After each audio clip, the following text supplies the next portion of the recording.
संसार है प्रेम की भूल, प्रेम की भ्रांति। प्रेम तो ठीक है लेकिन गलत से हो गया है। प्रेम तो सुंदर है लेकिन व्यर्थ से हो गया है। प्रेम तो शाश्वत है लेकिन क्षणभंगुर से हो गया है। और जब प्रेम झूठा हो जाए तो सब झूठ हो जाता है, क्योंकि प्रेम हमारा प्राण है। प्रेम की ही ऊर्जा से निर्मित है सारा अस्तित्व। नजर की नगमगी, जुल्फों के बल, ओंठों की सीरीनी, यहां हर चीज झूठे प्यार पर मजबूर होती है। यहां किरदार के उजले सनम ढाले नहीं जाते, यहां हर जिंदगी गुफ्तार पर मजबूर होती है। मनुष्य जब भी प्रेम करता है, जिससे भी प्रेम करता है, तो वस्तुतः परमात्मा की तलाश में ही करता है। तुम जब किसी स्त्री के सौंदर्य से मोहित हुए हो तो अनजाने ही सही उस स्त्री के चेहरे के दर्पण में तुम्हें परमात्मा की कुछ छवि दिखाई पड़ी। तुम्हें होश हो कि न हो, तुम जब किसी पुरुष के प्रेम में पड़े हो तो तुम्हें कुछ भनक सुनाई पड़ी है। दूर की आवाज सही, साफ साफ पकड़ में भी ना आती हो, मुट्ठी भी ना बंधती हो, लेकिन जब भी तुमने किसी को चाहा है तो मैं तुमसे कहना चाहता हूं कि तुमने परमात्मा को ही चाहा है। लेकिन तुम अपनी चाहत के रंग को समझ नहीं पाए, चाहत के ढंग को समझ नहीं पाए, चाह कुछ, उलझ गए कहीं और। जैसे खिड़की से किसी ने सूरज को उगते देखा और खिड़की के चौखटे को पकड़ के बैठ गया और खिड़की की पूजा करने लगा। खिड़की में कुछ बुरा भी नहीं है, सूरज को दिखाया है खिड़की ने तो धन्यवाद दो, मगर खिड़की की पूजा करने बैठ गए, फिर सूरज का क्या होगा? खिड़की लक्ष्य बन जाती है, माध्यम होती तो ठीक थी। ऐसे ही हमने किसी मनुष्य के चेहरे में परमात्मा की झलक पाई, किन्हीं आंखों में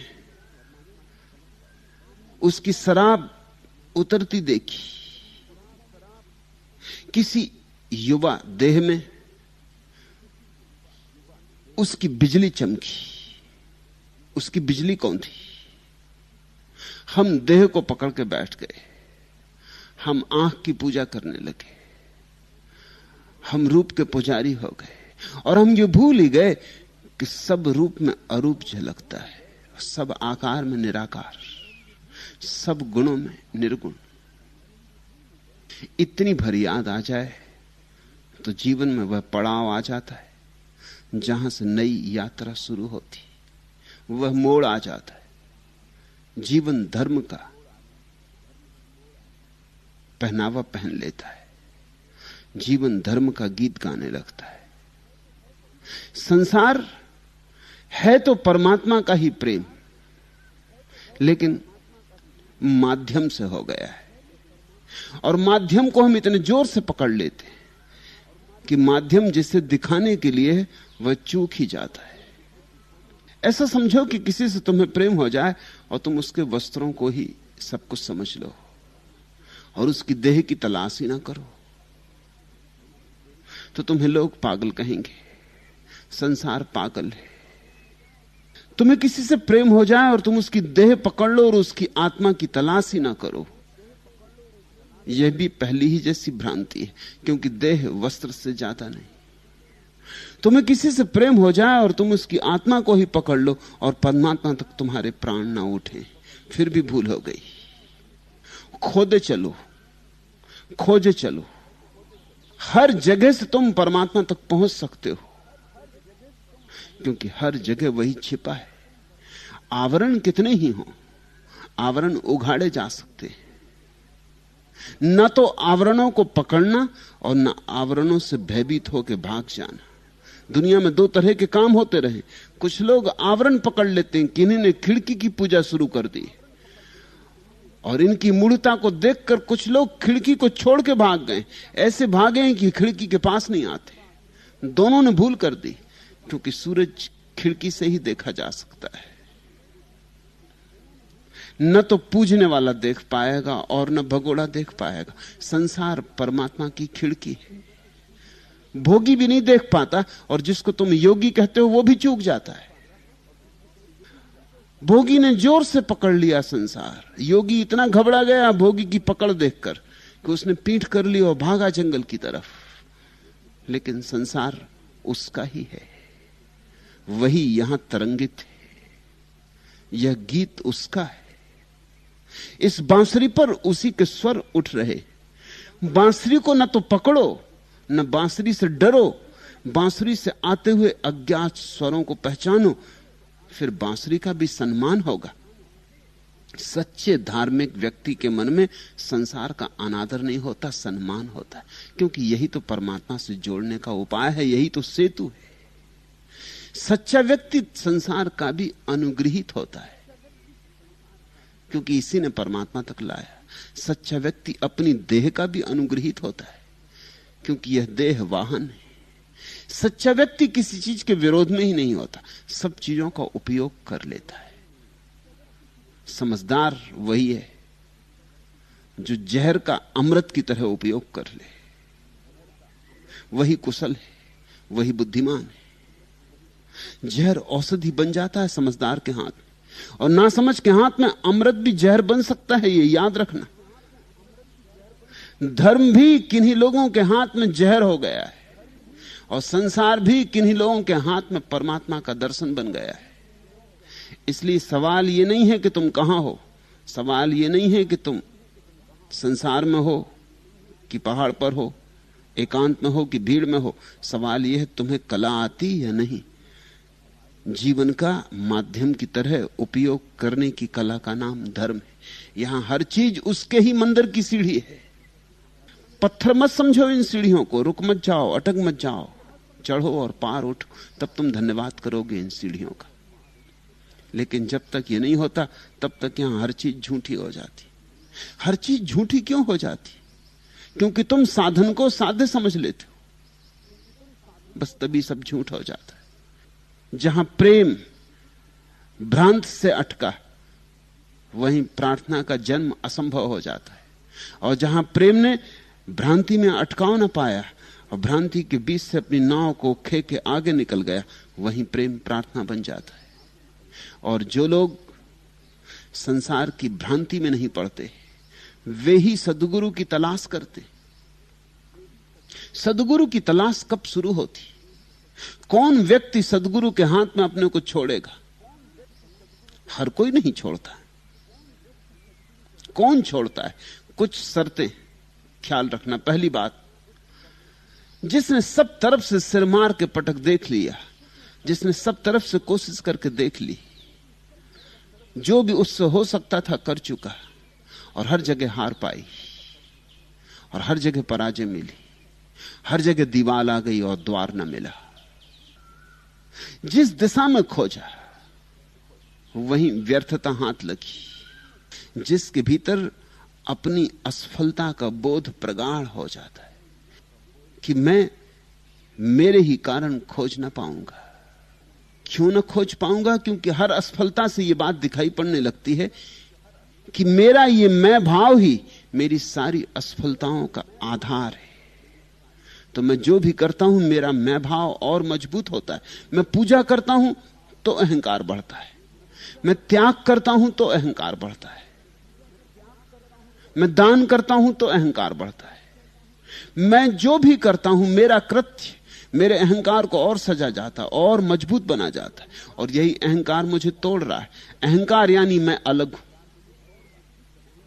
निरअहंकार अर्थात मैं इस विराट के साथ एक हूं। जब तक एक ना हो जाएं इस विराट के साथ हम इसे जान ना पाएंगे। हम तरसते ही रहेंगे, हम भटकते ही रहेंगे, और अहंकार बाधा है। और जो भी मैं करता हूं उससे अहंकार मजबूत होता है। विनम्रता भी साध लो तो भी अहंकार मजबूत होता है। विनम्र आदमी का भी बड़ा गहन अहंकार हो जाता है कि मुझसे ज्यादा विनम्र और कोई भी नहीं, मुझसे ज्यादा निरअहंकारी और कोई नहीं। यह भी अकड़ वही है पुरानी कुछ फर्क ना पड़ा। तब धन की अकड़ थी, पद की अकड़ थी, अब भी अकड़ है। अकड़ ने नए रूप ले लिए, अकड़ नए द्वार से प्रवेश कर गई। सामने के दरवाजे से दिखाई भी पड़ती थी, अब पीछे के दरवाजे से आ गई।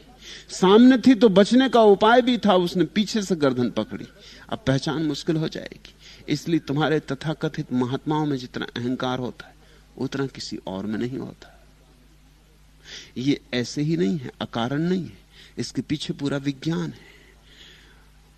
महात्मा ने बड़ी कोशिश की है, सब त्यागा, सब सुख छोड़े, सुविधा छोड़ी, सुरक्षा छोड़ी, सब तरह से अपने को कष्ट दिए, तप किया, व्रत उपवास किए, योग किया, साधन बिठाए, सब किया। इस करने में ही अहंकार मजबूत हुआ।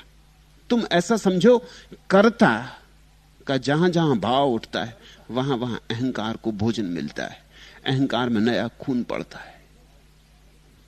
जब ये बात दिखाई पड़ती है कि मैं बाधा हूं और मैं जो भी करता हूं उससे मैं मजबूत होता है, इसलिए अब मेरे किए कुछ भी ना होगा, तब आदमी सद्गुरु की खोज में निकलता है। तब हम उसे खोजें जिसके किए कुछ हो सके। हम किसी के चरणों में अपने को गिरा दें, हम कह दें कि मैं तो हार गया, अब मैं समर्पित हूं, अब मुझे तोड़ो, मुझे मिटाओ, मुझे फिर से बनाओ। पहली बात स्मरण रखना, जो अपने मैं की यात्रा से बुरी तरह पराजित हो गया है वही व्यक्ति सद्गुरु के चरणों में जाता है। दूसरी बात, जो व्यक्ति संसार और जीवन के अनुभव से इतना ज्यादा व्याकुल हो गया है कि अब अगर ये पूरा संसार भी उसे मिलता हो तो वो लेने को राजी नहीं, जिसने देख लिया है कि यहां मिल जाएं चीजें तो भी दुख है, न मिलें तो भी दुख है, जीतो तो दुख है, हारो तो दुख है, जिसे हार ही नहीं पकड़ ली बल्कि जिसे जीत में भी हार दिखाई पड़ गई, जिसने सब आशाएं छोड़ दी, जो आशा से शून्य हो गया है, वही व्यक्ति सद्गुरु के चरणों में जा सकता है। क्यों? क्योंकि सद्गुरु के चरणों में जाना मृत्यु के चरणों में जाना है। सद्गुरु तो उठाएगा तलवार और टुकड़े टुकड़े कर देगा, टुकड़े टुकड़े करे तो ही तुम्हारा नया जन्म हो, पुनर्जन्म हो। टुकड़े टुकड़े करे तो ही जन्मों जन्मों का कचरा जो तुम्हारे ऊपर इकट्ठा हो गया, जिसे तुम समझते हो कि मैं हूं, उससे तुम्हारा छुटकारा हो। लेकिन टुकड़े टुकड़े होने को, मरने को वही राजी हो सकता है जिससे अब जीवन में कोई आशा नहीं रही।